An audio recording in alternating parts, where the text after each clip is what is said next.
These aren't just random jersey numbers, there's hidden meanings behind them. And Lionel Messi's number isn't even his. See, back in 2007, when Messi started making a name for himself, all eyes were on him, especially the legendary Ronaldinho's. And as soon as he saw Messi's potential, Ronaldinho had no choice. He took Messi under his wing and made it a side project to turn Messi into a superstar. But their teammates didn't know the two became such close, and the rest of Barcelona actually wanted Ronaldinho gone because they felt he was only playing for the crowd and not for the team. And to be honest, this pissed him off. So in 2008, Ronaldinho decided to sign with AC Milan. But instead of just leaving Barcelona on a bad note, he made it his mission to turn Messi into the greatest player ever. And what better way to motivate Messi than handing over his own jersey number? And well, right when Messi put on that number 10, he began setting records that'll never be beat. There's no way it was a coincidence. Now, a legend passing down his number, that's cool and all. But one number was so controversial, it ruined Gianluigi Buffon's career. See, back in 2000, Buffon was becoming one of football's most impenetrable goalkeepers. So what better way to celebrate than changing his jersey number? But little did he know, this would spark a worldwide controversy. He just wanted to show the world he had balls. And when Buffon revealed his new jersey, he didn't even realize his new number was beyond offensive. And the history behind it is so tragic, I'm not even allowed to talk about it. But the truth was, Buffon didn't mean to offend anybody. I mean, his reasoning behind the number was actually hilarious. He said, "I chose 88 because it reminds me of 4 balls. And we all know what it means to have balls. Hold up, man. Did he just say, you know what, never mind?" Now, even though Buffon's number was supposed to be a joke, he was actually being accused of supporting the Holocaust. So eventually he said, "I didn't know the hidden meaning of 88, so I'll change numbers if that'll help." And well, that's exactly what Buffon did. He never wore it. Instead, he switched to 77, and after a controversy like that, he damn near had to pray to get out of it, just like David Beckham did, because his jersey number came from Jesus. Yeah. And it all happened during his controversial 2003 season. See, at the time, Beckham was completely revolutionizing football. I mean, his looks and fashion made him more famous off the field than on it. But it all started getting to his head. See, Manchester was concerned that Beckham was choosing his celebrity status over the team. And at one point, the team's manager, Alex Ferguson, literally saw Beckham walk on the field and be more excited about revealing his new haircut than winning the game. Ridiculous. And see, Beckham was bringing so much attention to the team that Alex just couldn't stand having him around anymore. So after a 0-2 loss to Arsenal, Alex got so pissed, he literally kicked a cleat into Beckham's face. Sir Alex Ferguson didn't try to deny it. He did kick a football boot that hit David Beckham in the head. What would have happened if the boot had been on the other foot? David Beckham would have aimed it squarely at Sir Alex Ferguson. Now, even though it was partially Alex's fault, this incident was the final straw, and it was finally time to sell Beckham. So Alex called up the one team willing to deal with Beckham's nonsense and shipped him away to Madrid. But to be honest, you could say Beckham took this very personally. He wanted to prove that he was more than his hair. Playing in Manchester wasn't going to be his last dance.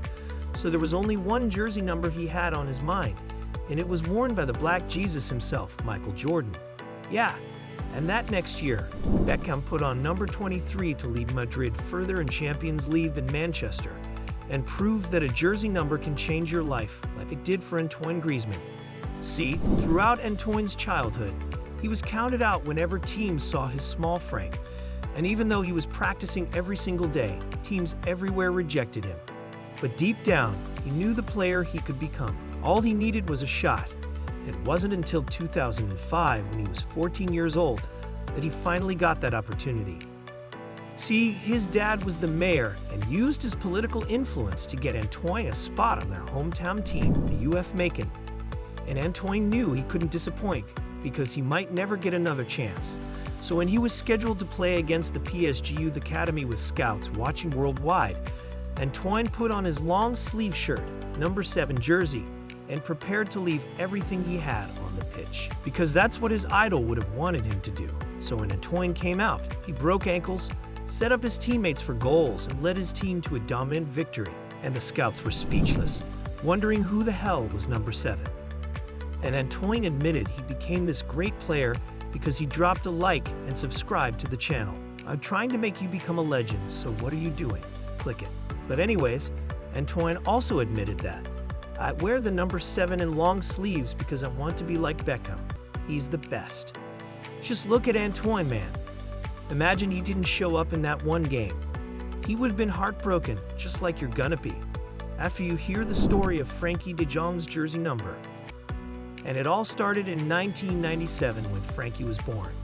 See, he grew up in a family that lived and breathed football, so right from a young age, Frankie was expected to become a legend.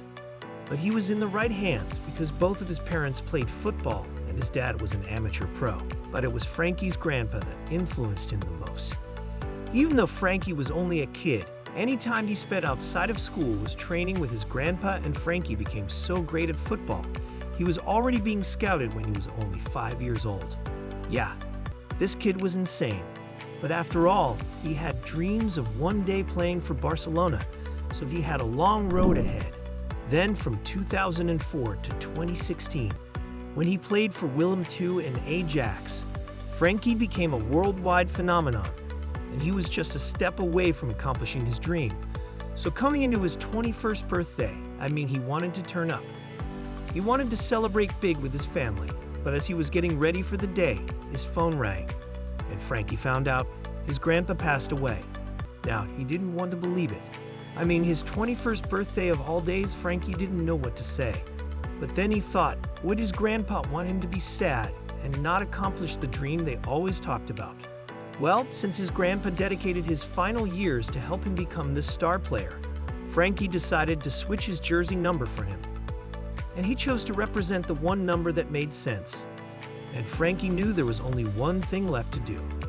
He had to dedicate everything and make it to Barcelona for his grandpa. And that very next year, on January 23, 2019, Frankie did it. Barcelona offered him a 5-year contract, and Frankie made sure his entire family was there to see his dream come true. But because his grandpa didn't get to see him make it, Frankie made sure to choose his iconic jersey number there, just so his grandpa could be on the field with him instead. And well, he can thank his grandpa for helping him become one of the greatest midfielders in football history. Thanks for watching, and stay tuned for more football stories that will leave you on the edge of your seat. Don't forget to like, subscribe, and hit the notification bell to stay informed.